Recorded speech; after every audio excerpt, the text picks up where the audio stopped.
راديو إيرنا راديو إيرنا كاب كتما باريس محلالة في إرتورن غازت إنياتا زدالو نتا راديو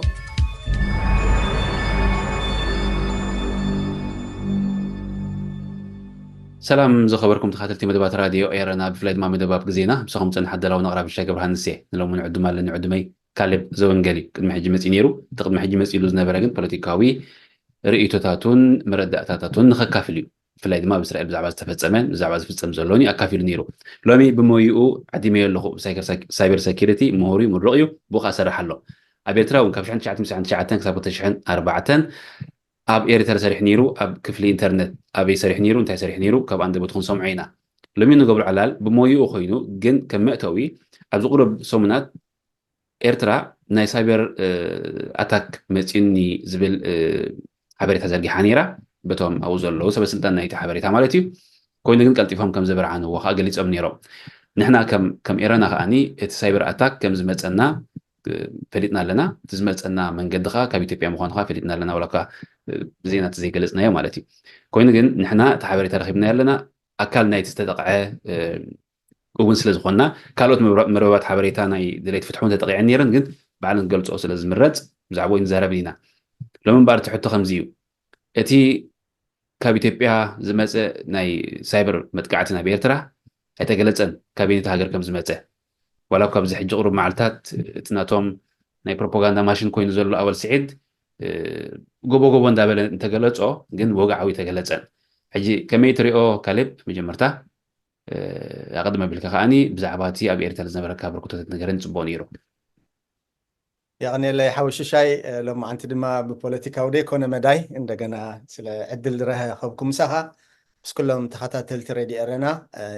خبرتها بالليك بالفوتو داق ما يصير زعدم كاني أبي إرتل سمرا يونيفرسيتي فيزيكس تماهير مس تمرقو سوا أخيده أمن إرتل قطيرة مالتيو كابتي سعن شمونتن كسع مودا تخلتش حين أربعة أبتناي إنترنت سيرفيس بروفايدرز أو إيد سرح نيره نخلن نا إنترنت مجبت زبالة حدا حمش شديش زنبرة بعال أوان تكنولوجي قال خبابي نعم كا تكنيكال سابورت نهبن نيرنا أو سي تيليكومنيكيشن زنبرة نيتورك دما بقربة كم حدا إنجينير أو دما يسرح نيره سلازي تموكري أبزيز تكوري نيرو بزح من سايبر سيكيورتي استأساسر مويا أين برنن أب أمريكا مسمت أخي كم بحدش ماسترز ديجري تماهيره بسايبر سيكيورتي أند إنفورميشن أشورانس سريحة تماهيره تمرق ماسترز حجي دما بحنت سوفت وير كومباني فيدرال كوميرشال أند other institutions من سايبر سيكيورتي استحاز بعابي وقلنا سبلانك زبها الحادة بيج داتا أناليتكس تولالو ناتو زل على certification لني ويد ما نقولن منجستاون زي منجستاون تكالات حجز زهبان مالتي technical consultant solution architect بوزيحيت موياي كاب حدا رولنا بحدا رول خير كله هيك آيري حجي توكير دسر حال ده جن أب cloud infrastructure تمويا خا بزح مخانو يحجسيو تمويا خا بإرترا دي سر حالو مهلاو كا إرتران عخاز أكل تمكنون فلتت نزلو سب كثيرة مهلاو خا زحزنيو بتعم زحزنيو تجمر كا بإرترا خونكا تميلسكا خسرحو يوني روز قبا بحق المزراب جن أيكونن حجي تي أبيرترا زنبركا تمكرو خالق زي بينو كمال أسخن حزينا بوليتيكاوي دحر بايتا نايتي أبو زنبرا ممكن تنكفوينا مخنياتو أب سدات نختوات صدرخا كمخنيات عبي كمخانو سلازي زنقع مالتي حجي أب إرترا سايبر أتاك كم استخايدة قليت أمني رم تمام بزرلوني حبريتا حلفتي كابي مسيو أي قلتون بخمي تمكتو أي قلتون تمكتو ترحيم لغنا جانا خالص بالكو خاني أبي إرناون أكل نايتي ستقعن كالوتون ستقعن نيران انتهي رؤيتها بوليتيكاوي ترقوم نايزي استخايدة متقعتي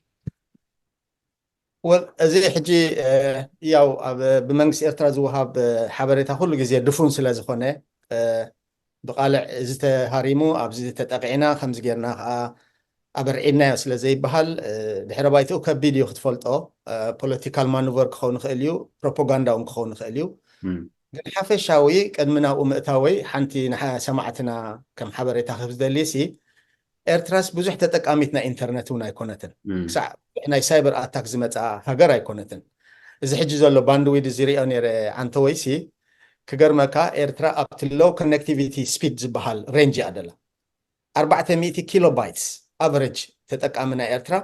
ኣብዚ ብኪሎ ባይትስ ፐር ሰከንድ እዩ ዘሎ እቲ ፍጥነት ናይቲ ኢንተርኔት ካዥዋል ስፒድ ዝበሃል ኣሎ 25 ሜጋባይት እዚ ኣነ ንስኻን መይ ብንራኸበሉ ዘለና ብዙም ስታንዳርድ ስፒድ እዩ ካብ 100 ክሳዕ 300 ሜጋባይት ኣቢሉ ይኸውን ሃይ ስፒድ ተኮይኑ ካብ 300 ክሳብ 500 ልዕሊ 500 ሜጋባይት ተኮይኑ ከዓ እዚ ብላስት ንብሎ ሱፐር ስፒድ ሕጂ ኤርትራ ኣብቲ ግሎባል መርበብ ናይ ኢንተርኔት ዳርጋ የላ በዚ ባንድዊድ እዚ እንተገበርካ ኢሜይል ክሰድድን ኢሜይል ክትቅበልን ቴክስት ክሰድድን ቴክስት ክትቅበልን ሎው ኳሊቲ ቪድዮ ባፈር ዘይብሉ ከኣሓ ሓደ ክትርኢ ትኽእል ኢኻ ኣነ ጥራይ ኣብ ኤርትራ ከለኹ ኣብቲ ናይ ቴሌኮሙኒኬሽን which is ኣብቲ ISP እንዳሰራሕኩ ካብቲ ኣብ ደገ ዝወሃብ ፍጥነት ናይ ኢንተርኔት ብተዛማዲ ዝሓሸ ኢሜይል ከፊተያሁ ክሰድድ ሰዓታት እዩ ዝወስደለይ ነይሩ ሕጂ ቁሩብ ተመሓይሹ እዩ ተባሂሉ ግን ክሪኦ ከለኹ 400 ኪሎ ባይት ሲ ኢትስ ናቲንግ ስለዚ ምዚ ኩሉ ርኢኻ ፕላስ ኤርትራ ድሓር ቁሩብ ጥቕስ እውን ከብሎ እየ እቲ ዝዓበየ ፋይበር ኦፕቲክ ብሬድ ሲ ዝሓልፍ ኣብ ዓለም ብዙሕ መገብቲ ናይ ሃብ ኦፍ ኢንተርኔት ስፒድ ዝበሃል ወይ ከምዚ መናሃርያ ናይ ኢንተርኔት ሕጂ ኣብ ኒውዮርክ ኣሎ ኣብ በርሊን ኣሎ ፍራንክፈርት ኣሎ ሞምቤይ ኣሎ ሲድኒ ኣሎ ብሬድ ሲ ዝሓልፍ ከዓ ኣሎ ናይ ቴሌኮሙኒኬሽን ናይ ኢንተርኔት ዳታ ዝሕልፍ ብጣዕሚ ሱፐር ፋስት ዝኾነ እዚ ብግብፂ ኣቢሉ ብሜዲተራንያን ኣቢሉ ምስ ካልኦት ናይ ኤሮፓ ሃገራት ዘራኽብ እዩ ኣክሮስ ዘሬድ ሲ ከዓ ብየመን ኣቢሉ ምስ ኩለን ወሽመጥ ሃገራት ስጋብ ዓረብያ ፔንሱላ ዝበፅሕ ናይ ኦፕቲክ ፋይበር ኔትወርክ ኣንደርሲሉ ካብዚ ንእሽተይ ጨሊፍና ዝዓበይ ተጠቀምቲ ክንከውን ምኽኣልና ግን ፖለቲካል ሪዝን ኣሎ ምናልባት ድሓር ናብኡ ክመፅእ እዚ ኣብ ኤርትራ ሕጂ በዚ ባክግራውንድ እንድሕር ርኢኻዮ ኣብ ኤርትራ ስንታይ ዓይነት ሳይበር ተጠቂዑ ኢልካ ክትሓስብ ትኽእል እንድሕዳ ኢንተርኔት ምዉት ኮይኑ እሞ ኢንፍራስትራክቸር ናይ ኢንተርኔት ዘየለ እንታይ እዩ ተጠቂዑ ብመንግስቲ ኤርትራ ዝተዋህበና ናይ ሳይበር መጥቃዕቲ መብዛሕትኡ ኣብቲ ናይ ኢንተርኔት ቴሌኮም ኔትወርክ ኣብ ኣጋፋዱስ ተባሂሉ ተጠቂሱ ካብ ምንታይ ምዃኑ ክነግሩ ነይርዎም ምክንያቱ ኢዚ እዩ ሶርስ IP ኣድረስ ጌርካ ካበየናይ ተበጊሱ እቲ መጥቃዕቲ ክትፈልጦ ትኽእል ኢኻ ንምንታይ ዕላማ እዩ ነይሩ መን ይፈፂምዎ ምናልባት ግዜ ክወስድ ይኽእል እዩ ነዚ ዲስክሎስ ከይገብርዎ ክእሉ እዮም ግዜ ግን ኦቨርኦል ኩሉ ክትሪኦ ከለካ ዳርጋ ካብ ዝተገለፀ ዘይተገለፀ ሓበሬታ ይበዝሕ ማለት እዩ ንኣብነት ኣብ 2010 ኣብ ዩጋንዳ ስቴት ሃውስ ዌብሳይት ኣታክ ተገይሩ ነይሩ ነቲ መንግስቲ ተፃብኦ ወይ ከዓ ኣለና ዝብል ተቃውሞ ነቲ ናይ ዩወሪ መሰቨኒ ዝመርሖ ሬጅም ኣብ ልዕሊኡ መጥቃዕቲ ተገይሩ ነይሩ ማለት እዩ መብዛሕትኡ ግዜ ብጎስት ኦፍ ፓለስቲናን ሳይበር ኣታክ ዝበሃል እውን ቀፃልነት ናይ እስራኤል ዲፈንስ ኣታክ ይገብሮ እዩ ወይ እስራኤል ከዓ ነቲ ናይ ሕጂ እዚ ኮመን ሰናሪ ብፍላይ ኣብዚ ሕጂ ዘለና ሳይበር ወርልድ ሲ እዚ ተሪኦታት እዚ ቀፃሊ ግን ኩለን ናይ ሳይበር ኣታክ ወይ መጥቃዕታዊ ናይ ሳይበር ዘጋጥመን ሃገራት እንተወሓደ ሃይ ስፒድ ኢንተርኔት ዝዓበየ ፍጥነት ናይ ኢንተርኔት ተጠቂመን ብዙሕ ኢንፍራስትራክቸር ዘለዎን ናይ ቴክኖሎጂ ኢንፍራስትራክቸር ዘለዎን ክኾና ኣለዎን ተጠቂዐ ክብላ ሕጂ ኤርትራስ ካብቲ ግሎባል ናይ ኢንተርኔት መርበብሲ ከም ኣይላንድ እያ ወፂያ ደላ ትዝክር ተኾንካ ቻይናውያን ቀረባ እዋን እዮም መስኮቶም ኣፍ ደገ እዮም ከፊቶሞ እምበር ካብቲ ዌስተርን ወርልድ ካብቲ ምዕራባዊ ዓለም ዝበሃል ተገሊሎም እዮም ፀኒሖም ግን ቻይናውያን ናይ ገዛእሶም ቴክኖሎጂ ኣለዎም ብዙሕ ነገር ኣለዎም ካብ ንፈልጦ ከማን ዘይንፈልጦ ብዙሕ ብፍላይ ኣብዚ ናይ AI ብጣዕሚ ወንጭፎም ከም ደለው ይንገር ኣሜሪካ ከማን ዴር ላጊን ኣብቲ ናይ AI ቴክኖሎጂ ካብ ቻይና ማለት ሕጂ መንግስቲ ኤርትራ ግን ከምኡ ዝገብር ዘሎ ተልካኒ ኣይኮነን ወላ ሓንቲ እታ ኣነ ኣብ ቴሌኮሙኒኬሽን ሰርሕ ነይረ እየ እታ ኢንፍራስትራክቸር ፈልጣ እየ እቲ ሶፊስቲኬትድ ዝኾነ ዋላው ናይቶም እንዳስለያ ዝበሃሉ ሲ እቲ ኢሜይሎም ገለመለ ሶፊስቲኬትድ ኣይኮነን ሓክ ክትገብሮ ተደሊኻስ ኢዝሊ ክትገብሮ ትኽእል ኢኻ ዝብል በቲ ዝነበረ ሽዑ ማለት እዩ ሕጂ ተመሊሰ ክሪኦ ከለኹ ብፍላይ ሲ ኣዝዩ ስምኩፍ ከም ዝነበረ እየ ዝዝክር እና መንግስቲ ኤርትራ እቲ ሳይበራዊ መጥቃዕቲ ተገይሩለይ ዝበሎ ፖለቲካል ሪዝን ክኸውን ይኽእል እዩ ወይ እውን ናይ ሓቂ ተጠቂዑ ክኸውን ይኽእል እዩ ካብ ብደገ ደገ ክብል ከለኹ ካብቲ ኣዋምቲ ክኸውን ይኽእል እዩ which is I doubt ግን ከዓ ካብ ምሻለካ መብዛሕትኡ ግዜ ሕጂ ሳይበር ኣታክ ኣብ ኣእምሮ ሳይበር ኣታክ ናይቶም ቀርሰንቲ ሲ ሰለስተ ምክንያት ኣሎ ይድባል ሓደ ገንዘብ ማኒ ሞቲቬሽን ተኻልኣይ ዝናይ ሳልሳይ ግን ፖለቲካል ሪዝን ሕጂ ንኣብነት ኣብ ኢራን ብዙሓት መንግስቲ ባክ ኣፕ ዝገብሮም ቀርሰንት ኣለዉ ኣብ ኣሜሪካ ከምኡ ኣብ ቻይና ከምኡ ብራሻ ከምኡ ስለዚ ከምኣቶም ዓይነት ግሩፕ ነቲ ስርዓት ዝፀልኡ ወይ ነቲ ስርዓት ዳውን ክገብሮ ዝኽእሉ እውን ብከምኡ መገዲ እውን ተገይሩ ክኸውን ይኽእል ግን ክሳዕ ሓበሬታ ዘይተዋህበ ኩሉ ኣብ ኢፍ ዝተመርኮሰ እቲ ሓበሬታ ምክንያቱ መንግስቲ ኤርትራ ኩሉ ሓበሬታ ዕፁ ስለ ዝኾነ ማለት እዩ ምናልባት እቲ ነቲ ሃገር ዝወሃብ ዓቐን ኢንተርነትን እቶም መንግስታት ወይ እቶም ትካላት ናይቲ መንግስትን እቶም ናይ ፀጥታ ትካላትን ባዕሉ እቲ መራሒ ናይቲ ሃገር እውን ወይ ናይ ቴሌቭዥን ማዕከን በሎ ናይ ኤርቴል ማዕከን በሎ ዝተፈለየ ኢንተርነት ዶ ኣይጥቀሙን ማለት ሃይ ስፒድ ዘሎ ኣይጥቀሙን ምክንያቱ ቪድዮ ክፅዕኑ እዮም ዝተፈላለየ ንጥፈታት ይገብሩ እዮም ንሪኦ ኢና ሕጂ በቲ ዘሎ መጠን ናይ ኢንተርነት ከመይ ገይሮም ገብርዎ ኣለዉ ንባዕሎም ዝተወሰነ ወይ ከዓኒ ብልፅ ዝበለስ ኣይጥቀሙን ዶ ንዕኡ ከይከውን ከም መጥቃዕቲ ዘለዉ ደፍነትሊ ዲፈረንት ጌትወይ እውን ክጥቀሙ ክእሉ እዮም ካብቲ ሓፈሻ ህዝቢ ዝጥቀመሉ ናብ ሳተላይት ዝወፆ ጌትወይ ዝተፈለየ ኣነ እውን ኣብቲ ጌትወይ ናሽናል ጌትወይ ሰራሕተኛ ነይረ ኣብቲ ናይ ቤት ገርግሽ ማለት እዩ ስለዚ ዲፈረንት ጌትወይ ክጥቀሙ ክእሉ እዮም ምክንያቱ እዞም በዓል ዩኤንዲፒ ገለ ዝበሃሉ ናይ ዩኤን ትካላት ተፈለየ ጌትወይ እዮም ዝጥቀሙ ነይሮም ዋላ በስመራ ከለኹ ስለዚ ደፍነትሊ ፕሬዚደንት ኦፊስ እቲ ናይ ፀጥታ ማሕበራት እቲ ሚሊታሪ ዝተፈለየ ስፒድ ከም ጥቀም ሩድዩ ነዚ እውን ታርጌት ዝገበረ ክኸውን ይኽእል እዩ ፖሲብል ፅቡቅ ሕጂ እንድሕር ፖለቲካዊ ምክንያታቱ ከም ርእቶ መፂካ ሓሳባት ክንነግረን ትኽእል ኢኻ እንድሕር ዳኣኒ ዘይኮይኑ ናብቲ ሞያኻ ክንመፅእ ኢና መጀመርታ እንታይ ድርኺት ናብኡ ወሲዱካ ስለምንታይ ከምኡ ክትመሃር ወሲንካ መዓስ ነይሩ ዝወሰንካሉ ግዜ ሓንቲ ድረስዓ እኳ ሓሳብ ጥቕስ ከብላ እሞ ናብኣ ክኸይድ ተፍቂድካ ኣለይ ሕጂ ኣብዚ ናይ ኢንተርነት ኩሉ ግዜ እንታይ ኢና ንብል ኮምፕሮማይዝ ኢንዲኬተርስ ኦፍ ኮምፕሮማይዝ ኣለዉ ማለት እንድሕር ዳ ተጠቂዕካ ኢንዲኬተርስ ኣለዉ ንኣብነት ኔትወርክካ ኣፀቢቑ ይዝሕል ማለት እዩ ሕጂ ሳይበር ኣታክ ኣሎ ክትብል ትኽእል ኢኻ ካልኣይ ዲናይል ኦፍ ሰርቪስ ኢሜይልካ ምስታት ኢሜይል ምቕባል ተኣቢ ቴክስት ምስራሕ ኣቢ እዚ እውን ኣብ ኤርትራ ኣይተገልፀን ካልኣይ ሪፖርት ካብ ዩዘርስ ሕጂ ንኣብነት ኮምፒተረይስ ኣክሰስ ምግባር ሲኢነዮ ኣብ ኮምፒተረይ ምእታው ሲኢነ ገለገለ ዝብል ሪፖርት እውን ሕጂ ኩሉ ግዜ እቶም ኢንዲኬተርስ ኦፍ ኮምፕሮማይዝ እቲ መንግስቲ ክጠቕሶም ኣለዉ ሳይበር ኣታክ ተገይረ ኣብዝን ሕጂ ንኣብነት ዳታ ሰርቨር ጠጠው ኢሉ ኢሜይል ሰርቨር ጠጠው ኢሉ ካልእ ፋይላት ኣፕሎድ ዋላ ዳውንሎድ ምግባር ሲኢና ዝብለው ገለገለ ዩዘርስ እውን እዚ እውን ከም ኣብነት ሕጂ ስለ ዝዘከርኩ ናብቲ ሓተትካኒ ኣነ ናብዚ ዓዲ ምስ መፃኹ ኮምፒተር ኢንጂነሪንግ ወይ ኤሌክትሪካል ኢንጂነሪንግ ከፅንዐ ዝደሊ ነይረ ፓርታይም ታክሲ ዝሰርሕ ስለ ዝነበርኩ ድሓር እንዳሰራሕኩ ከለኹ ኣብ ታክሲ ሓንቲ ሰበይቲ ረኺባትኒ እንታይ ተማሂርካ ፊዚክስ የተማሂረ ምስልኳ ሰንቢዳ ዋይ ደኣ ታክሲ ትዝውር ኢላትና ኣነ ስራሕ ሲኢነ ኔትወርክ የብለይን ገለ ምስልኳ ካርዳ ሂባትኒ በዚኣ ደውለለይ እሞ ክንዘራረብ ኢና ኢላትኒ ካርዳ ሂባትኒ ድሓር መሰውረድኳ እታ ካርዳ ጠፊያ ነዊሕ እዋን ኦልሞስት 6-7 ወርሒ መኪና ክሕፅብ ምስ ከድኩ ኣብ ትሕቲ ሰድያ ረኺብ እያ እታ ካርድ ድሓር ደው ኢለላ ቅድም ኢሜይል ገይረላ ድሓር ደው ኢለላ ድሓር ምስ ደወልኩላ 6-7 ወርሒ ጋፕ ትገበረ ደይትፈልጠኒ ሓንቲ ሳብ ድረኣያትኒ ታክሲ ኣኖ መን ኢኻ ትብለኒ ከምዚ ኢለ ቁርብ ኢንትሮ ምስ ገበርኩላ ድሕሪ ክንደይ ተረዲእዋ ኣይ ኖው እሞ ስታይካ ረዝመኻ ስለደለይ ገለገለ ኢላትኒ ሰዲደላ ድሓር ሪኣ ገሪምዋ ንስኻስ ዊዝ ኦል ዚስ ታለንትስ ስለምንታይ ኢኻ ታክሲ ዝሰርሕ ዘለካ ኢላትኒ ኣነ ከምዚ እሞ ከምኡ እንተኮይኑ ኢላትኒ ኦልሬዲ ሽዑስ ሓደ ዓመት ኮምፒተር ኢንጂነሪንግ ከፅንዕ ጀሚረ ነይረ ኣብ ቨርጂኒያ ቴክ ዩኒቨርሲቲ ዝበሃል ማለት እዩ ሽዑ እንታይ ትብለኒ ሳይበር ዝበሃል ኣሎ ፅንዕ ትብለኒ እንታይ እዩ ሳይበር ተበልኳ ኣይ ዶንት ሃቭ ኤኒ ክሉ እዚ መዓስ ይመስለካ ኣብ 2011 ከባቢ ማለት እዩ ሕጂ ናተይ መፅናዕቲ ክገብር ጀሚረ ማለት እዩ ሽዑኡ ቁሩብ ርአዮ ኢንተረስት እንዳኾንኩ ምስ መፃኹ ኦኬ ናብዚ ሽፍት ክገብሮ እንታይ ግዜ ከጥፍእ እንታይ ዋጋ ክኸፍል ምክንያቱ ሎን ወሲደ እዩ ዝመሃር ዘለኹ ኖ ብስኮላርሽፕ ኣይኮንኩን ዝመሃር ዘለኹ ስለዚ ክትዓፃፀፍ ተኮይነሲ ከመይ ገይረካ እቲ ገንዘበይካ ክትጥቀመሉ ለኒ ዝብል ሓሳብካ ሒዝኒ ማለት እዩ ድሓር ኤኒዌይ 3 ዩኒቨርሲቲ መሪፀ ኣብ 3 ኣፕላይ ገይረ ድሓር መጨረሻ ዩኒቨርሲቲ ኦፍ ሜሪላንድ ግሎባል ካምፓስ ዝበሃል ኣብዚ ከባቢና እዩ ዘሎ ዩኒቨርሲቲ ኣብኡ ኣፕላይ ገይረ ተቐቢሎምኒ ጀሚረ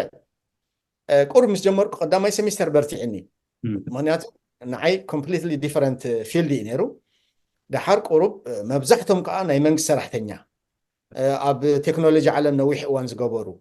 جلا دحر مس أمي هو دادر مس أمي خزارب مس أمي ميتينج كجبر مس أمي solution architect كجبر security design كجبر جلا بتعمل دا برتعاني مس متى ويزدرو دخ جبر زبل فرحي حزن نخاشة بدحريو جن حنسب نتحرر سيمستر تصبر ريزالت حيزة مس توقسكو دحر أنا دارجا مور ليدر نخونكم متى مالتي أبتي كلاس أبتي ديسكاشن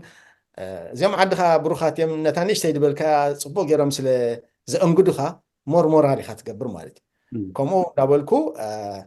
جانا حدا عمت تماهير ناي سايبر مستمهاركو حدا كامباني مولو اوفر هي بن مالتي جانا تمرتكي وداكو 2015 شعات تانا مجمر تسرحي شعا جميرة مالتي سازت موتيفيشن بخمزي ومتيو دحارجن بزعبا سايبر سرح علمون اتي ريئيو انترستينيو قال لي ايتيكال لينا ايتيكال كابت عم يفرحك ايو جن زلو حجي زلو تكنولوجي everything حق تكون everything كله تي على تبلو ديجيتال اسيت كومبرومايز كونسي is at fingerprint اب كمبيوتر كوفي لس دخل قبر خلي يا إذا زي خمس بال كامس ممتعني AI بزح بتوتات هلو جن سو نعنا مسنتنا ليفل ايكونن ويك اني وحود عقم سبت رحينا بتي كوم عند ليفل صخيت زلومو تزباز حقن ابتي تحت زخونه تقاقم اصل زلو كميجريو نناتو نبرت نناتو گنزب نناتو حبريتا نناتو داتا تعقبو زلو انتاي مالت سايبر سيكيورتي حبشاو تامر نايتي تمرتم مود حريو سبات تاهم غور زلو معرتو هيوتم كميجريو كنت بقول زلو كاني نابزرزر ناتوين والحجتي سايبر سيكيورتي قد مزرابنا سايبر انتاي ناتو سايبر سايب سي سايبر سي هذا فيرتشوال شمي كان زي امبريلا شميو نبوزح دومين زحقفي سايبر كبحال كله حجنا ابنت اكزامبل سمعتنا بتي قانقنا حزبنا ما انت خردو اوبريتنج سيستم زي فل درجه حزبنا سيلن حجي اوبريتنج سيستم حدا دومين نو حجي خمي غيركا سيكيورتي غبرو نا غاز ارس ميكانيزم الله نتورك حجي انا نسخن بزوم بحال ابس نحدنا نرهبلنا حجي انا ناتي ناتكم كمبيوتر اب نتورك لو مالتي اذا حجي تراديشنال نتورك نبلو مالتي او حليف زين حدا دومين كلاود نحد اخيدكا حجي كلاود كله اوت اوف يور هاندي مالتي كمبيوتر كات راي تطقيمكا سيرفرات بغله ببعينت هوست تغبرو كلاود انفراستراكشر الو ازون حدا دومين ويب ابليكيشن بروجرامز بحالو مولهم اب ويب ابليكيشن كبروجرامين جميل ككودين سكريبتين كله حدا دومين حجي تسايبر دبحال نزوم كلهم دومينات زحقفه خوينو نزيهم سكيور مغبار سايبر سيكيورتي بحال بحصر زباله زراربا زخونه اب جلوبال مربب حبريتا تسخعين زلوا كمبيوترات كخونا خلا سمارت فون كخون خليو ابليكيشنات كراند قبر كخون خليو سيستمز كخون خليو نزبمولو بروتكت كتغبرو تخدو مقد تكنيكال كخون خليو بوليسي وايز كخون خليو انفورميشن وايز كخون خليو نزي تغبرو كل عينت ناي سكيور ناي مغبار ميكانيزم سايبر سيكيورتي بحال طبعا حجي ابزي زي كم من تاين مكل خاليهم توم عند مسارحتات ويتهم سابقتهم سايبر سيكيورتي زمزو زلو انتاي سلا زلوي ويكا ود سبسي كم من تاي سلا سقي نزوم عينت فترات هذا فترهم زلو حجي تايو دارك ويب بحال سمعنات لنا مبزحت غزي انتاي دارك ويب او عت ماليشيوس وي مالوير بحال مالوير احصرو تقال ناي ماليشيوس سوفتوير مالتي تاي مالتيو غودا سوفتوير تقمت سوفتوير ان شاء الله حجينا امنت اوتلوك لنا مايكروسوفت وورد لنا كالوت ابليكيشن تقمت له ولا زين ابنت زوم نبعلو زيسي اس انا سخبت شودن انا بامريكا هناس اتيو ماليشيوس سوفتوير بحال وي مالويرز بحالو غنا غوداتي سوفتوير حجي اتوم قرسانتي ويتم هاكرز نزيهم مالوير تطقيمهم حجي مالوير بزح عليتهم دلو فيروس حدا عليتنا مالوير ورمس حدا عليتنا ورم ناي مالوير سباي ويرز بحالو ادوير بحالو رانسام وير بحالو تروجان هورس بحالو روت كيت بزحاتهم لعل 10 قال دخونو عليتات ناي مالوير حجي نزيهم تطقيمهم زخونه ناتكا ديجيتال اسيت برايفت كون خليو ناي غفرمنت كون خليو ናይ ኮርፖሬት ክኾኑ ንኽእል ክሰርቁ ክወስዱ ወይ ከዓ ኣክሰስ ክረኽቡ ተባሂሎም ዝጥቀሙሎም ሜላታት እዮም ስለዚ ካብዞም ሜላታት እዚኣቶም ከዓ እቶም ነቶም ቀርሰንቲ ንኽትከላኸል ወይ ከዓ ነቶም ቀርሰንቲ ፕሮቴክት ንምግባር ከዓ እስኻ ትጥቀመሉ ሜካኒዝም ከዓ እቲ ሳይበር ሴኪሪቲ ይበሃል ማለት እዩ ተራ እዞም ሕጂ ተራ ኣብ ደገ ዘሎ ኤርትራውያን ብፍላይ ድማ ኣብዚ ግዜ እዚ ብዙሕ ናይ ኢንተርኔት ዕድል ምስ ተረኽበ ሞባይላቶም ታብሌቶም ኮምፒውተሮም ዝተፈላለየ ናቶም ምዝ ዓለም ዝኸይድ ወይ ምዝ ግዜ ዝኸይድ መሳርሒ ክጥቀሙ ከለዉ እንታይም ገብሩ ዘሎም ንኽጥቀቑ ሃክ ንኸይኮኑ ከይስረቑ ወይ ከዓ ከይጥቅዑሲ መሰረታዊ ክገብርዎ ዘለዎ ምንታይ እዩ ሕጂ ክልተ ነገር መሰረታዊ ነገር ክግበር ዘሎ ሓደ ቴክኖሎጂ ዋይዝ እዩ እቲ ሓደ ግን ሰልፍ ኣዌርነስ እዩ ኢንፋክት ከማን 80% ናይ ሳይበራዊ መጥቃዕቲ ሰልፍ ኣዌርነስ ብዘይ ምዃንካ ግዳይ ትኾኖም እዩ ወላ ቶፕ ቴክኖሎጂ ኣብ ኮምፒውተርካ እናሃለወ ቶፕ ሴኪሪቲ ሜዠርስ እናሃለወ ሰልፍ ኣዌርነስ ተደይኮንካ እንታይ ትኸፍት እንታይ ኣይትኸፍትን እንታይ ዳውንሎድ ትገብር እንታይ ኣይትገብርን ዘይትፈልጥ ትኾንካ እቲ ዝዓበየ 80 ሚእታዊት ናይ ሳይበር መጥቃዕቲ ብሰልፍ ኣዌርነስ ሕጂ መብዛሕትኡ ኣብዚ ኣነ ዝሰርሓሉ ኮርፖሬት ዓለም ንሰልፍ ኣዌርነስ ፕሮግራም ተባሂሉ መዓት ባጀት እዩ ዝጥቀስ ካብቲ ቴክኖሎጂ እሞ ክጅምር ድሓር ናብቲ ሰልፍ ኣዌርነስ ከዓ ሞር ክኸይደ ሓደ ቴክኖሎጂ ክበሃል ከሎ ስትሮንግ ፓስወርድ ምጥቃም እንታይ ማለት እዩ ፓስወርድ ማለት ፈርስት ላይን ኦፍ ዲፈንስ እያ እታ ቀዳመይቲ መስመር ናይ መጥቃዕቲ ንኸይትመፀካ ድኾነ ክሬደንሻልካ ኢሜይልካ ክኸውን ይኽእል ባንክ ኣካውንትካ ክኸውን ይኽእል ወረቨር ስትሮንግ ፓስወርድ ዝበሃል እንታይ እዩ ተልካኒ ካብ 14 ክሳብ 16 ካራክተር ክሕዛሉ ሕጂ ኣነ ማስተርስ ዲግሪ ከፅንዕ ከሎ ሓደ ተሲስ ፀሓፍክዎ 8 ካራክተር ፓስወርድ ዘለዎ ድሕዳ ብ3 ሰዓት ቶም ቀርሰንት ሃክ ክገብርዎ ተፈቲኖም ብሬክ ክገብርዎ ተፈቲኖም 14 ወይ 16 ካራክተር ዘለዎ ፓስወርድ ግን 5 ዓመት ወሰደ ሕጂ ዝነውሐ ፓስወርድ ክትጥቀም ከለኻ ሞር ሴኪር ትኾን ኣለኻ ማለት እዩ ካልኣይ ኤቭሪ 90 days ክትቀይሮ ኣለካ ኣብ 3 ወርሒ ፓስወርድ ክትቀይሮ ኣለካ ሕጂ ናይ ሓበሻ ኣነ ሓበሻ ስለ ደኾንኩ ገሊኡ እንታይ መስሊካ ዓመታት ዝኸይድ ፓስወርድ ናኸይተቐይረ ፓስወርድ ናኻ እንታይ ይኸውን ማለት እዩ ንኣብነት ሽሻይ ብ1980 እንተተወሊድካስ ሽሻይ 1980 ትገብሮ ሕጂ ከዛሩኻ ብኖርማል ሽሻይ ወሊድካ 1980 ሽዑ በኣግስ ክገብሩ ክእሉ እዮም መብዛሕትኡ ግዜ ሕጂ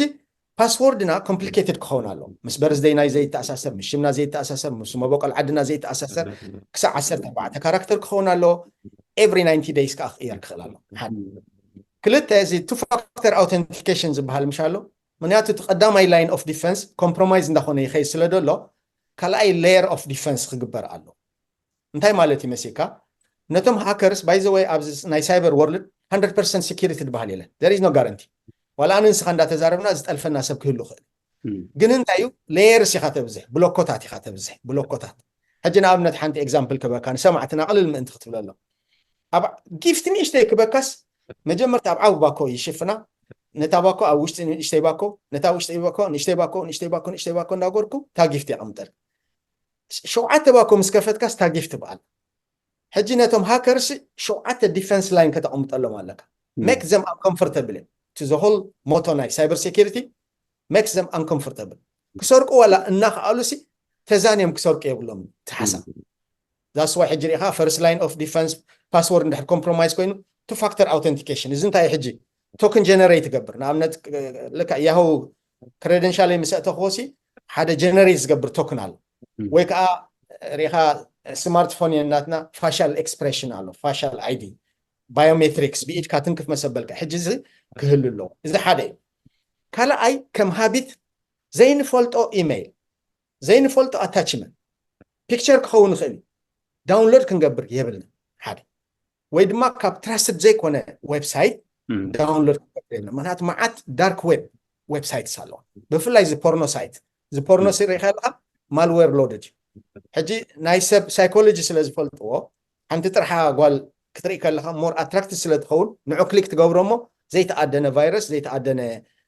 መዓት ማልዌር ኣብ ኮምፒውተርካ ትፅዕኖ ማለት እዩ ኣይትፈልጥኒ ካ እንታይ ይግበር ኣሎ ብድሕሪ እቲ ኮምፒውተርካ ማለት እዩ ስለዚ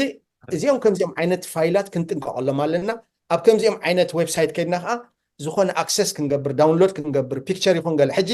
ናይ ጓልካ በርዝደይ እንድሕዳ ኣፕሎድ ገዝ ዝገብር ውዒልካ እቲ ኣልጎሪዝም ናይ ዓመኻ ናይ ጓልካ የምፅኣልካ ስእልታት ማለት እዩ ሕጂ ኢዝሊ ትሪክድ ክትከውን ትኽእል ኢኻ ማለት እዩ ስለዚ እዚ ማለት እዩ ካልእ ሕቶት ኣለካ መንጎ ቋርፀኒ ደንወ ንምንታይ እዛ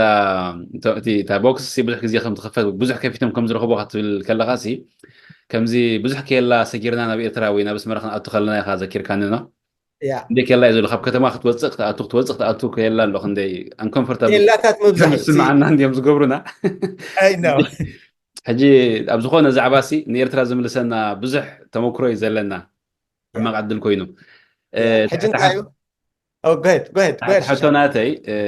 سباس كم يجرم ما يفلتوا واحد اللينك متيوم أب فيسبوك خون خل أب واتساب خون خل أب قال خون خل سي تجريهم نهاية كفتوا واسين تها قبر اللوم حدا جنيا ديو أيقونن ديو سبنا من الزفلت واتساب كم سدلهم كاب سب كاب زفلت واتساب كم زمات عند حرية مال عند حرزري اللو كموس لزوجان فيه عند حرزري اللو خوي نمسي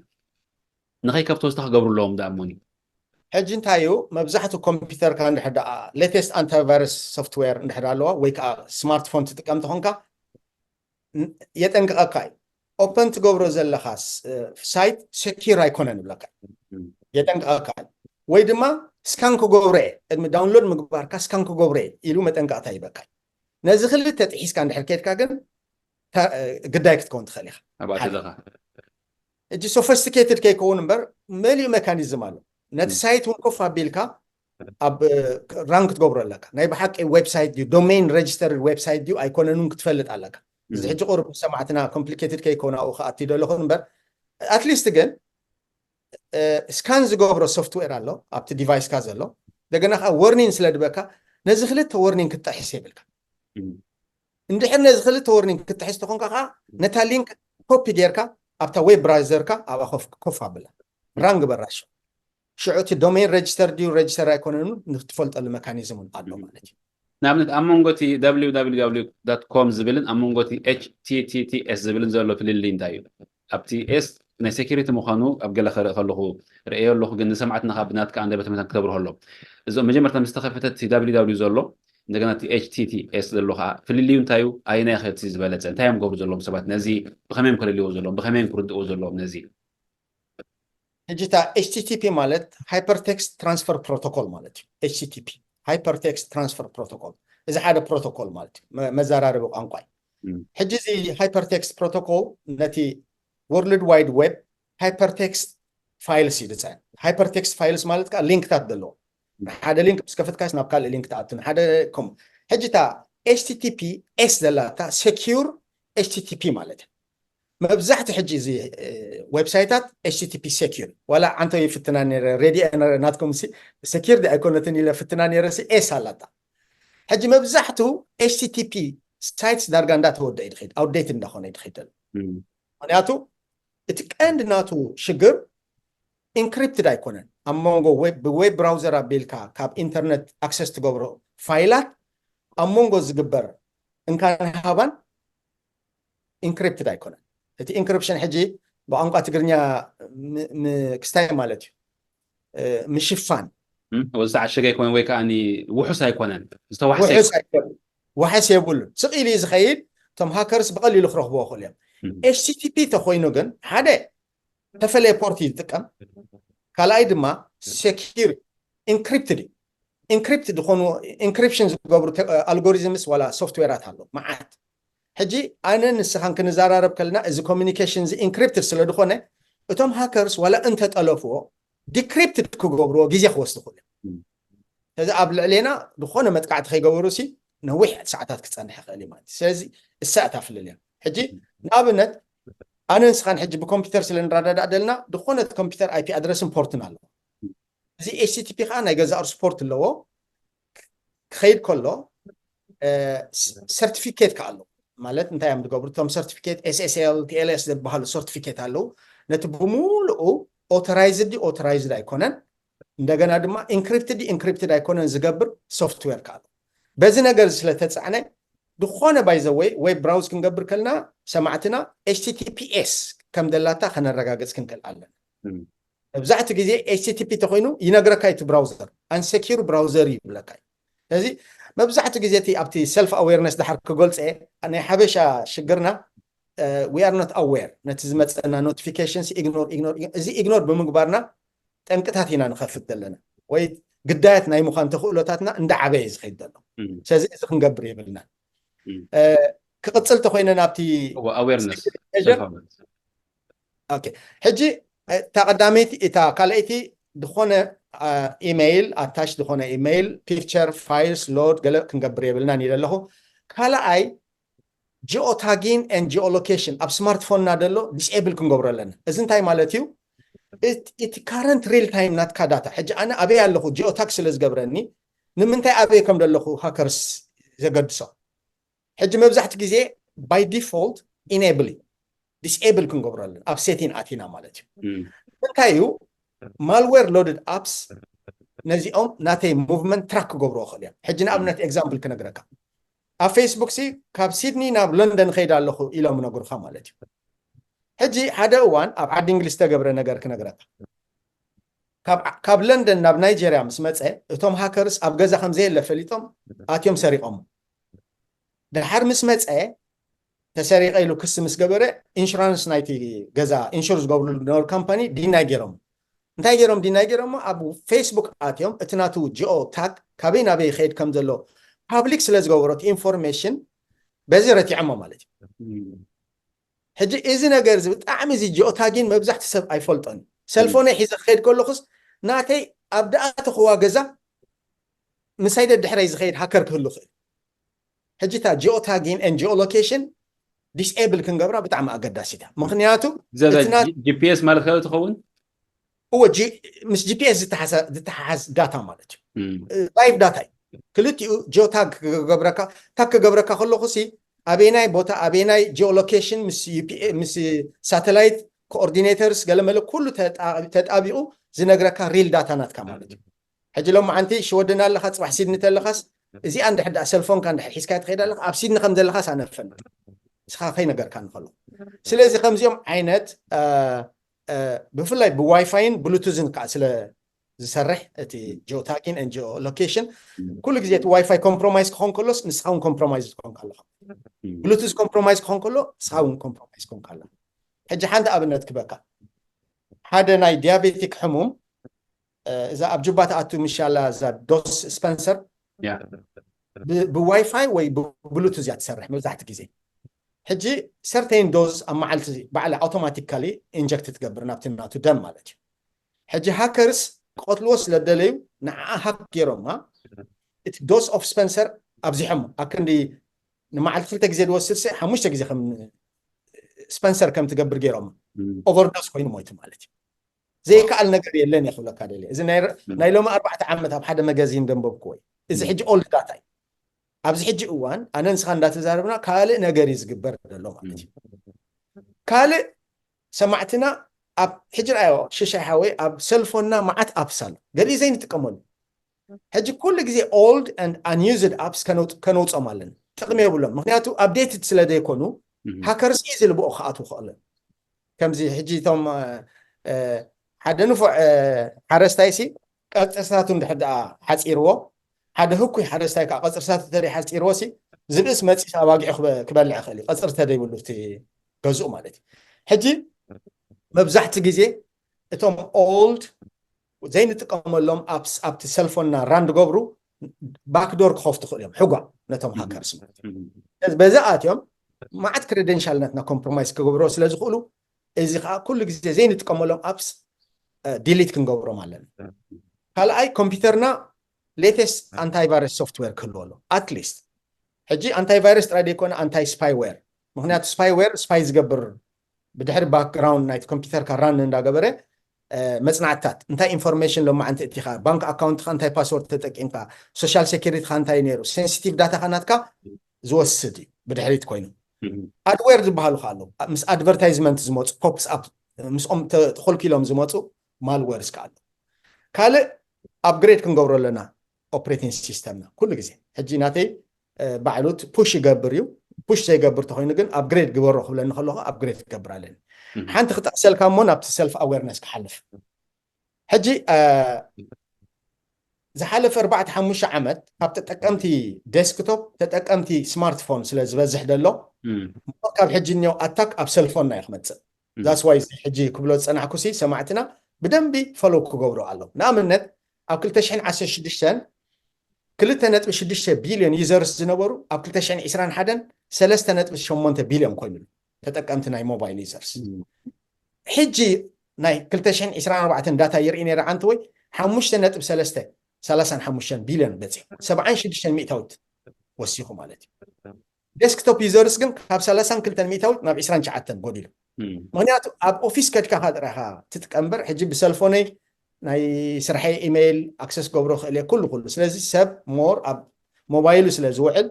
ተጠቃዓይ ናይ ሞባይሉ ክኸውን ተኽእሎታት ኣለዎ ስለዚ ሞባይልና ብከምዚ መገዲ ኩሉ ግዜ ክስታይ ክንገብር ኣገዳሲ ይመስለኒ ኣብቲ ሰልፍ ኣዌርነስ ሞ ክኣቱ ሞር ከዓ ተሰማዕትና ድሓሸ መብራህርህ ክህብ ግን ኣብ መንጎ ሕቶታት ተለካ ግን ፊል ፍሪ ሕተተኒኻ ሽሻይ ሓወይ ሓደ ንሕና ሓበሻ ብጣዕሚ ከምዚ ሕጂ ኣነ ንስኻን ዕሩኽ ኮይና ላ 20 ዓመት ንግበር ኮምፒተረይ ዶኖት ሊቭ ዮር ኮምፒተር ኣንኣተንድድ ኮምፒተርካ ከይዓፀኸያ ኣይትውፃእ ሕጂ መሳርሕተይ እንድዩ ሽሻይ ዓርከይ እንድዩ ዘመደይ እንድዩ ንብል ይነበር ነው ሓደ መብዛሕትኡ ግዜ ኣብ ስራሕ ሕጂ እንድሕዳእ ኮምፒተርካ ከይከፈትካ ከይዓፀኸያ ከይድካ ክስጎጉን ትኽእል ኢኻ ምክንያቱ እቲ ምሳኻ ኮፍ ኢሉ ዘሎ ሰብ ደይጥዑይ ክኸውን ክእል ስለዚ እዚኣ ሓደ እዚ ኣወርነስ ክትህልወና ካልኣይ ከምቲ ዓንቶ ይድበሉና ፓስወርድና ኣብ 9 መዓልቲ ኣብ 3 ወርሒ ክንቀይሮ እዚ ዓይነት ኣዌርነስ ክህልወና ኣገዳሲ ካልእ ቦርዲን ፓስ ናጌሽና ምስ መፃና ትራሽና ነቐምጦ ኖ ኖ ኖ ኖ ነታ ቦርዲን ፓስ ነታ ኮድ ዘንብብ ሓደ መሳርያ ልክዕ ንዓ መሰንበበ ፐርሰናል ኢንፎርሜሽን ካ ክረኽቦ ክእሉ እዮም ኢሜይል ካ ክረኽቦ ክእሉ እዮም ሰልፎን ካ ክረኽቦ ሽዑ ናብታ ሰልፎን ካ ናብ ኢሜይል ካን ማልዌር ኣታችመንት ክሰዱልካ ክእሉ እዮም ሕጂ መብዛሕትኡ ግዜ ሽረድድ ግበርዎ ናይ ኣብ ኤርፖርት ኣይትደርብዮ ኣብቲ ትራሽ እንዳኣረዩ ዝኸዱ ሃከርስ ኣሎ ስለዚ እቲ ቦርዲን ፓስ ኣይትደርብዮ ሒዝካ ኣብ ገዛኻ መፂኻ ጨራሪምካ ደርብዮ ምክንያቱ በቲ ኮድ ኮድድ ባር ብኡ ኣንቢቦም ናትካ ፐርሰናል ኢንፎርሜሽን ክረኽቦ ስለ ድኽእሉ ካልእ ኣብ ፓብሊክ ስቴሽን ቻርጅ ዘይምግባር ንኣብነት ኣብ ኤርፖርት ሪኢኻ ኣለካ ዩኤስቢ እቲኻ ቻርጅ ምግባር ብጣዕሚ ሓደገኛ እዩ ምክንያቱ ብዩኤስቢ ዝመሓላለፍ ማርዌል ኣሎ ዩዥዋል ተኽኢልካ ኣብ ሶኬት እትዋ ኣብ መንደቕ ምክንያቱ ብቮልት ዝተሓላለፍ ማልዌር የለን ስጋ ሕጂ መፅእ ኸውን ኣይደነው በት ሶፋር ዩኤስቢ እንድሕር ሁክ ጌርያ ግን ኣብ ኣብታ ስቴሽን እንድሕር ዳ ማልዌር ኢንፌስትድ ስቴሽን ኮይና ልክዕ መሰእቲ ኳታ ዩኤስቢ ፖርት ዝኾነ ማልዌር ሎድድ ክትከውን ትኽእል ወይ ድማ ኣብ ኣማዞን $10 ትሸየጥ ኣላ ኣንታይ ከ ኣሎ ኣከንዲ ናብታ ስቴሽን ተእትዎ ቅድም እታ ልክዕ ዩኤስቢ ንእሽተ ዩኤስቢ ከምዚኣ ትኸውን ናብ ሰልፎንካ ተእትዋ ካብ ሰልፎንካ ናብቲ ስቴሽን ግን ሪስክ ኣለዋ እዚኣ እውን ትዝሓሸ ኣብ መንደቕ ክተእትዎ እዩ ትዝሓሸ እዚ ሕጂ መብዛሕትኡ ግዜ ሰብ ኣዌር ኣይኮኑ ግን ብድሕሪኻ ፎቶግራፍካ ኣክሰስ ገብርዎ ቪድዮካ ኣክሰስ ገብርዎ ኩሉ ፐርሰናል ኢንፎርሜሽንካ ኣክሰስ ገብርዎ እንተላይ ከማን ልክ ኣብ ኮምፒተርካ ኣብ ኪቦርድ ዩዘር ኔም ኤን ፓስወርድ ከተእቱ ከለካ ካፕቸር ክገብርዎ ክእሉ ኬይሎገር ዝበሃል ማልዌር ኣሎ ንዑ ካፕቸር ዝገብር እዚ ሕጂ ወላ ሓንቲ ካልእ ኣብ ጋስ ስቴሽን እውን ሪኢኻ ኣለካ ሓደ እዋን ሃክ ተገብረ ክስታይካ ካርድኻ ስዋይፕ ክትገብር ከለካ ነቲ ካርድኻ ነተን 16 ናምበር ሪቴይን ትገብር ሓደ ሶፍትዌር ኣሎ እስታት እውን ሓደገኛ እንዳኾነ ይኸይድ ኣሎ ስለዚ ኣብ ቦርዲን ፓስና ዘይምድርባይ ኣብ ስቴሽን ቻርጅ ዘይምግባር ካልእ ሊሚት ዮር ፐርሰናል ኢንፎርሜሽን ኣብ ሶሻል ሚድያ ብዙሕ ስእልታት ብዙሕ ናትካ ምንቅስቃስ ገለመለ ሓደገኛ እዩ ማለት ታርጌትድ ንሕዳእ ኮንካ ኢዝሊ ግዳይ ክትከውን ተኽእሎታት ኣሎ ካልእ ኣብ ዋይፋይ ብዝተኻለካ መጠን ዜና ከተንብብ ትኽእል ኢኻ ናይ ስፖርት ቻነል ክትርኢ ትኽእል ኢኻ ኣብ ዋይፋይ ፓብሊክ ዋይፋይ ኮንካ ግን ፓስወርድኻ ናይ ባንካ ክትእቱ የብልካ ወይ ሶሻል ሴኪሪቲ ክትእቱ የብልካ ምክንያቱ ዋይፋይ ፓብሊክ ዋይፋይ ሴኪርድ ኣይኮነን ካልእ ኢኔብል ኖቲፊኬሽን መብዛሕትኡ ግዜ ኖቲፊኬሽን ክመፅእ ከሎ ርኢና ኣለና ኢግኖር ኢና ንገብሮ እዚኣቶም ከዓ ብጣዕሚ ኣገደስቲ እዮም ኩሉ ግዜ ኖቲፊኬሽን ክመፅእ ከሎ ከም ልምድስ ኣትሊስት ከነንብቦ ኣለና ብጣዕሚ ነዊሕ እዩ እቲ ዲስክሌመር ኣብኡ ተፃሒፉ ዘሎ ግን ቁርባን ብምባልናስ ሓፈሻዊ መረዳእታ ጌርና ወይ እምቢ ወይ ነኖ ክንብሎስ ኣለና ስቂልና ከነሕልፎ ግን የብልና ሓደ ካልእ ኩኪስ ዝበሃሉ ወይ ካሽ ወይ ብራውዚንግ ሂስትሪ እንተኽኢልና ኤቭሪ 3 days ክሊር ክንገብሮ ኣለና ካብቲ ናትና ብራውዘር እዚኦም ክሊር ተደይኮኖም ብኩኪስ ኣቢሎም ማልዌር ክሰዱልና ክእሉ እዮም በቲ ካሽ ኣቢሎም ማልዌር ክሰዱልና ኣበየናይ ብራውዚንግ ሂስትሪ ኣለኻ እንታይ ክትገብር ኢኻ ትውዕል ነዚ ፅኒዖም እውን ሙሉእ መዓልቲ ጫማ ዲኻ ክትዕድግ ትውዕል ኤሌክትሮኒክ ዲቫይስ ዲኻ ክትዕድግ ትውዕል ነዝታት ኣፅኒዖም ንዑ ዝመስል ስእልታት ዘለዎ ኣታችመንት ማልዌር ሎድድ ክሰዱልካ ክእል ሕጂ ብዝተኻእለካ መጠን ኩኪስ ካሽ ብራውዚንግ ሂስትሪ ከዓ ክሊር ምግባር ጣዕንተ ወይ ድበልና ከዓ ብራውዝ ክትገብር ከለካ ከዓ ካብ HTTPS ምዃኑ ከዓ ኣፀቢቕካ ከተነፅሮ ኣለካ ይብል ካብ ዘውተትኮ ትዕዝብቲ ኣብ መንጎ ካልእ ነጥብታት ንምእታን ንኽፈጥረልካ ኢለ እየ ኣብ ሞባይልካ ሓንቲ ነገር እንድሕር ከፊትካ immediately ኣብታ ቴሌቪዥንካ ትመፅእ ኣብ ኮምፒተርካ እውን ትመፅእ ኣብ ኣድቨርታይዝመንት ናይ ዩቱብ ወይ ናይ ካልእ ዋላ ናይ ፌስቡክ ክኸውን ትኽእል እዩ እዚ እንታይ ምትእሳር ስለ ዘለዎ እዩ ፌስቡክ ዝኸፈትካዮ ብፍላጥ ኮነ ብዘይፍላጥ ዝኸፈትካዮ ሓደ ነገር ሲ ብቐጥታ ኣብቲ ዩቱብ ናትካ ኣብ ቲቪ ዋላ ኣብቲ ኮምፒተር ክመፅእ ትርኢ ኢኻ እሞኒ ብኸመይ ክሳብ ክንዲ ፍልጠት ዝመፅእ ዘሎ ስለምንታይ ከምኡ ዝመፅእ ዘሎ እንታይ ንምርካብ እዩ እዚ ሕጂ ኮት ኣልጎሪዝም እዩ ሕጂ ሙሉእ መዓልቲ ኤሌክትሮኒክስ ርኢ ተውዒለ እቲ ኣልጎሪዝም ኣኪቡ ብዛዕባ ኤሌክትሮኒክስ የምፃለይ እምበር ብዛዕባ ጫማ ኣየምፃለይኒ ወይ ብዛዕባ ናይ ጨጉሪ ቅብኣ ገለ መለታት ኣየምፃ ወይ ብዛዕባ ክዳን ኣየምፃለይኒ ስለዚ ሕጂ ከዓ እቲ ኣልጎሪዝም AI powered ስለ ድኸውን ደሎ እቲ ዳታ AI እንዳተደገፈ ሎማ ዓንቲ ሕጂ ጫማ ክርኢ ተውዒለ ዓይነት ጫማታት እዩ ዘምፃለይ ካብ ኩሉ ኣኻኺ ሎማ ዓንቲ ማለት እዚ ከምዚ ዓይነት ሕጂ ስኻ ናይ ጫማ እንድሕር ከፊትካ ሞባይልካ እቶም ኣታክ ዝገብሩ ከዓ ከምኡ ዓይነት ክሰዱልካ ይኽእሉ እዮም ሓቂ ዋላ ሳይክእሉን የስ እሱ እኳ እቲ ኣልጎሪዝም ንዑ ስለ ድእክበሎም ንሳቶም ሃቢት ናትካ የፅንዕዎ እዮም ባይዘወይ እንታይ ካ ሰርፊ ክትገብር ትውዕል ንኣብነት ጨና ዲኻ ክትዕድግ ትውዕል ሬዲ ኤሬና ጥራይ ዲኻ ክትርኢ ትውዕል ካልእ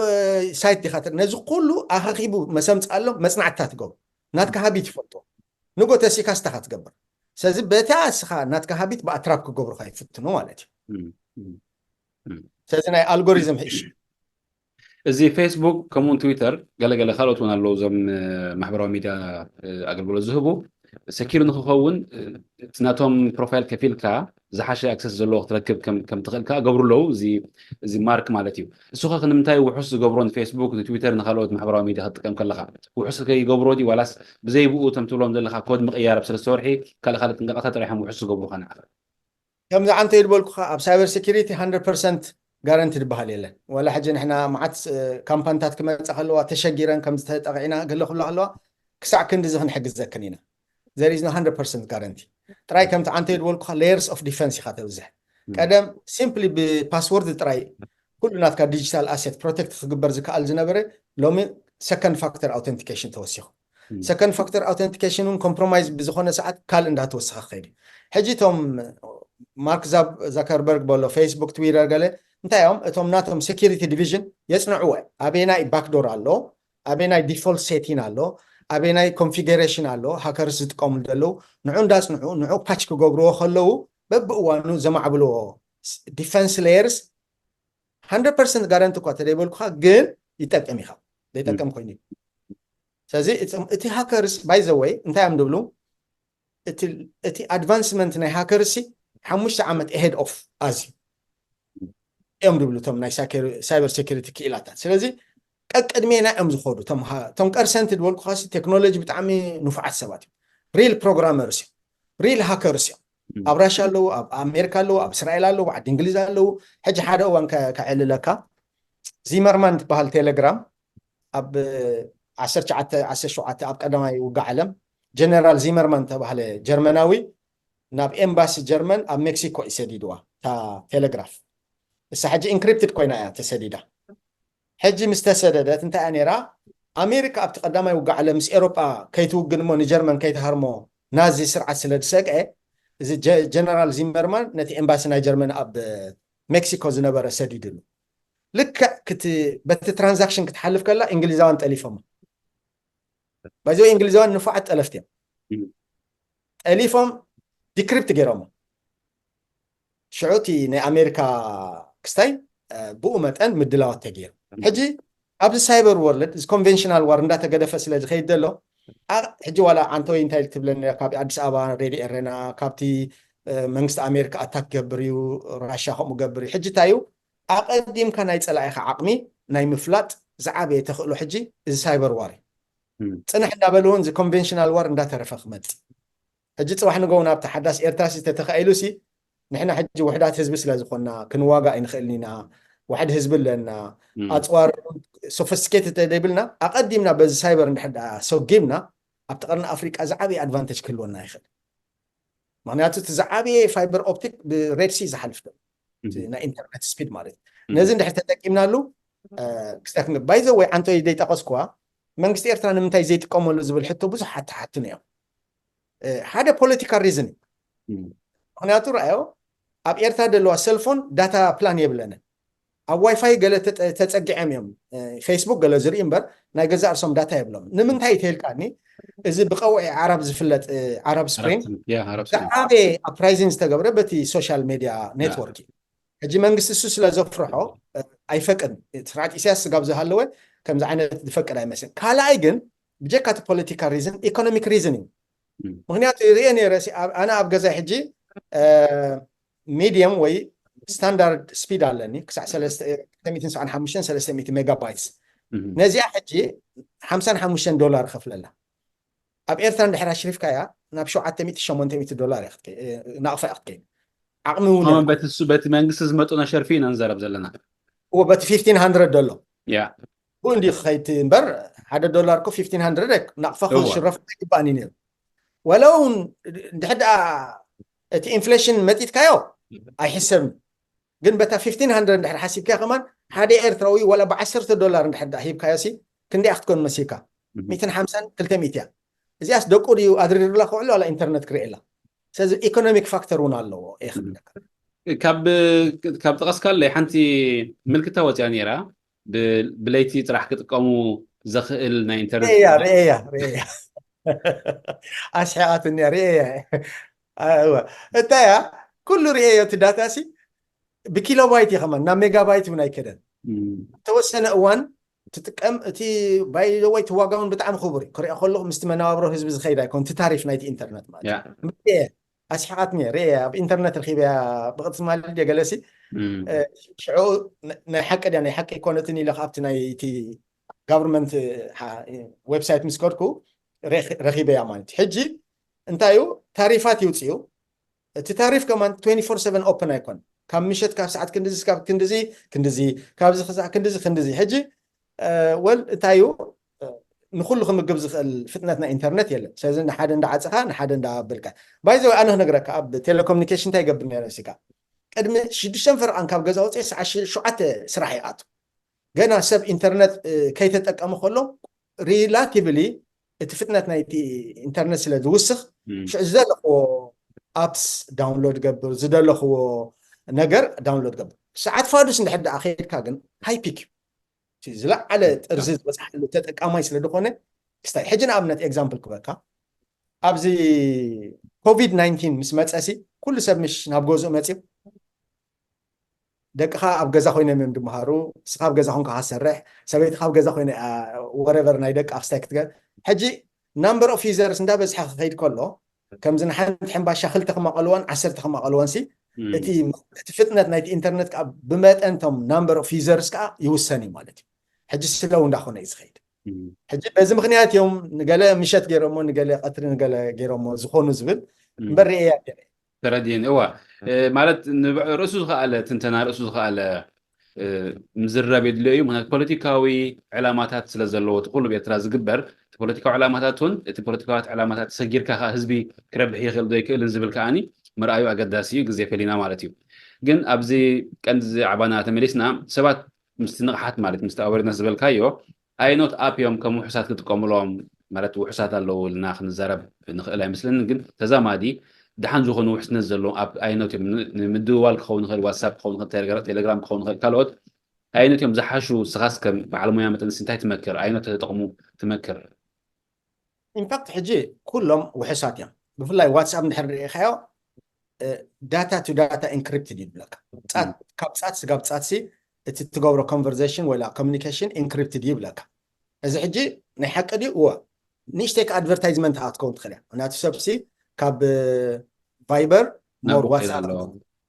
فايبر كان يجزء أرسم سيكيورتي حجة تأخذ لك at this time نبعلهم كبليهم نعاخيلهم ديكون نبعلهم كبليهم السيكيورتي ميجرز قبرو أبز عاد تشيس بانك زبها له نحمش عمت نايلومي هاك تجيرو لعل خلته 250 مليون يوزرز كومبرومايز كوين بدحريو تزعبي باجيتو لعل خلته 100 مليون داوصه ناي سيكيورتي كستا كتاتاتو جميل اقحت مالتي انت ياخذ لك هذا اللي حجي دخونت كامباني مجمرتا نبعلا خيت بلع كتبل مجمرتا ناتا ناي سيكيورتي كستا تقدس ساز واتساب سيكيوريو فايبر سيكيوري فيسبوك سيكيوري يوتيوب سيكيوري كل سيكيوري اتعاقما نطريزوس نعم نحج اب عالم سدار خلت سمارت فون يزلو وي ايفون يو وي كا جوجل اندرويد حجري ببزحت غيزي اب داونلود كتقبر كونكا ندحد اندرويد تليفون علاتك كابت بلاي ستور تراي داونلود كاب زيت فولتو سيرت باري فندر كتكيد كل خيط انققاي this is not secure بلاك حجزي ريسكو سيتك هتخدم مالتي وي كا توسخ مصنعتي وي كا ناي سيكيورتي افلطو زلوم سواس ابز كيد داونلود تغوركس كما يمسلك الكاون حبريتا مركب اقداسي مثلا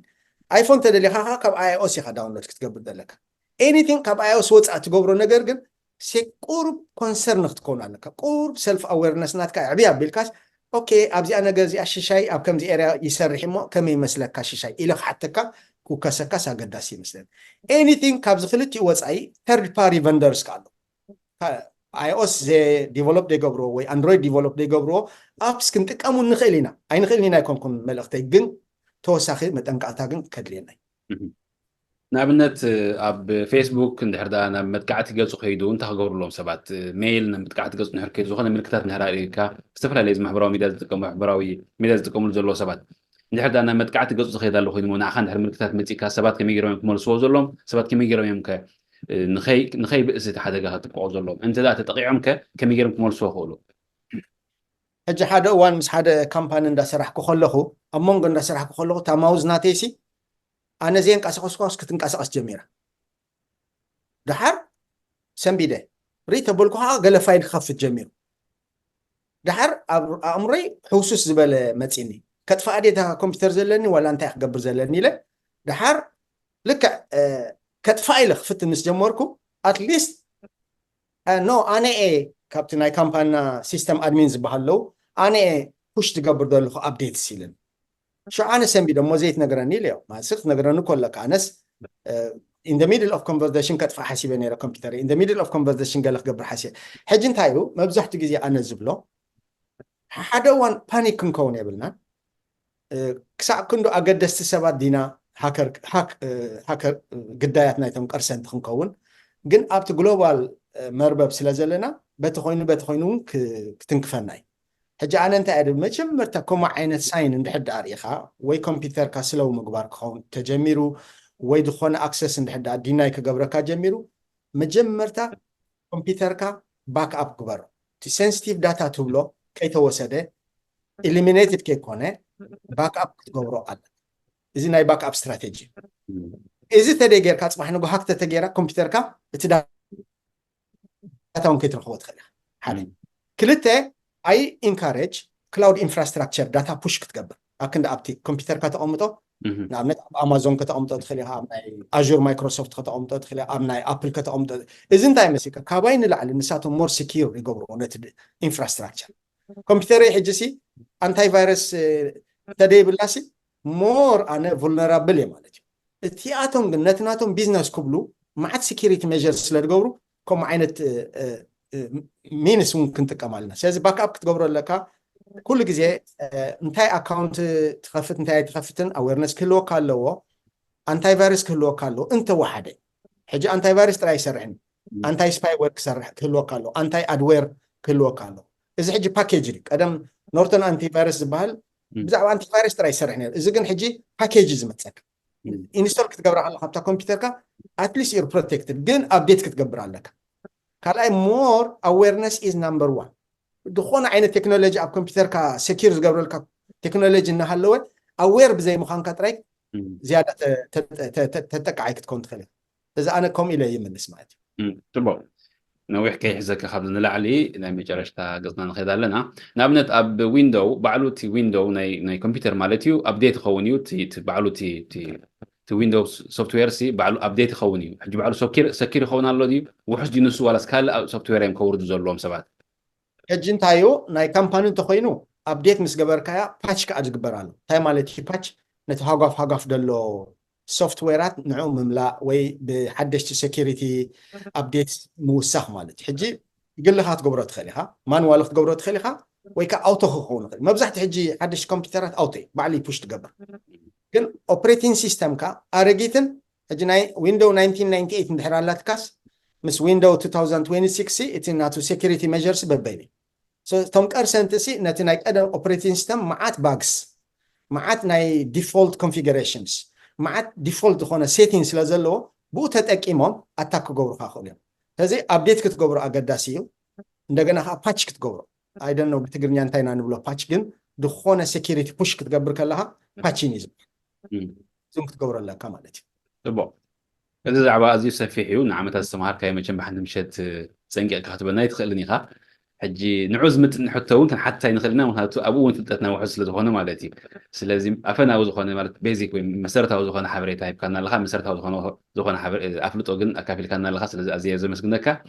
ኣነ ዝነበረኒ ሕቶታት ወዲእ ኣለኹ ብኣኻ ወገን ተወሳኺ ዜን ረሲዐ ነይረ ትብል እንተለዋ ግን ዕድል ክበካ ንሰማዕትና ተዕቕነለይ ሸሓወይ ሓደ እዋን ኣነ ከምዚ ሞያ ናይዚ ሳይበር ሴኪሪቲ በዓል ሞያ ቋንቋ ትግርኛ እውን ስለ ዘይረኸብናሉ ትሽገር ኢኻ ከመይ ጌርካ ሓሳብካ ከተመሓላልፎ ኣይሆፕ ሰማዕትና ዝጠቅም ሓበሬታ ረኺቦም ኢለ ይሓስብ ተደይኮንካ ቀፃሊ እንዳመፀና ነዚ ነገር እንዳዓበናዮ ነቲ ህዝብና ሞር ኣዌር ክኸውን ኣነ ካብቲ ቴክኖሎጂ ንላዕሊ እቲ ኣዌርነስ እየ ንሰባት ኢቫንጀላይዝ ዝገብር ምክንያቱ እቲ ቴክኖሎጂ በቲ ኮይኑ ትረኽቦ ኣለካ እቲ ኣዌርነስ ግን ኣባይን ኣባኻን እዩ ዝምርኮስ ዘሴም ቴክኖሎጂ እንዳትጠቀምና ንስኻ ከይትጥቃዕ ትኽእል ኢኻ ኣነ ክትጥቃዕ ክእል እየ ስለዚ ትፍልልይ እንታይ እዩ ኣነ ሞር ኣዌር ኣይኮንኩ ስለዚ ኣብ ንገብሮ ኣብ ሳይበር ብፍላይ ኣብ ዳርክ ዌብ ኣብ ንገብሮ ዝኾነ ዓይነት ትራንዛክሽን ኣብ ፓብሊክ ዋይፋይ ድና ደለና ሴኪር ኣይኮነን እዚኣ ኦፕን ክገብር ኣለኒ ዲ ከፍታ ኣለኒ የብለይን ኣፕሎድ ክገብር ከለኹ እዝታት ኩሉ ክመፀና ክኽእል ኣሎ there is nothing secure ኣብዚ ዌብ ሴኪር ዝበሃል ነገር የለን ጋረንቲ ዝበሃል ነገር ከዓ ስለዚ የለ ባይ ዘ ወይ ብዙሓት ይድውልለይ እንደ ሓደ እዋን ፓኒክ ክኾን እዮም ኖ ዶንት ቢ ፓኒክ ሆነስትሊ it doesn't mean ማለት ከዓ ኣብ ጅባኻ ደላ ሰልዲ ገለ ዝፈልጥዋ ማለት ከዓ ኣይኮነን ግን እንተተኻኢሉ ናትካ ኣዌርነስ ሌቨል ከተዕብዮ ኣለካ እንደገና ከዓ እቲ ኩሉ ሴኪሪቲ ሜዠርስ ዝበሃል እዚ ዓንተወይ ዝጠቐስናዮን ኪኒኡ እውን ኣሎ ሶፊስቲኬትድ ዝኾነ ሕጂ ምስቲ ዓቕሚ ሰማዕትና ምስቲ ስኮፕ ናይቲ ኮንቨርዜሽንና ሊሚት ክገብሮ ኢለ ነስታት እውን ኣብ ግምት ዘእትወ ኣካይዳ ክንከይድ ኣገዳሲ ኮይኑ ይስማዓኒ ሽሻይ ሓወይ ከምኡውን ሬዲ ኤረና ዝሃብኩምኒ ዕድል የቐኒየለይ أنا وين بتعمل مسكنا كبعض المياه سايبر سيكيورتي كلب زمان قال كوا أمريكا إذا على زجبرنا له مخنيات كابتن زولو بريتيكا وزعباتات نزي مالت أبهيوت ومعلته هيوت ونتقم محبرة أصل زخوني أنت قديسنا كم زعبة متينا يو سلزي أي تستوحد هو نأخذ ما زي مسكنا كخليك زي كاب أب آيفون أب أندرويد عندها تكون أب بتناتو عودي بتناتو تقل قالي كن كفو ويكن تسخن فتنينا لما زي مسكنا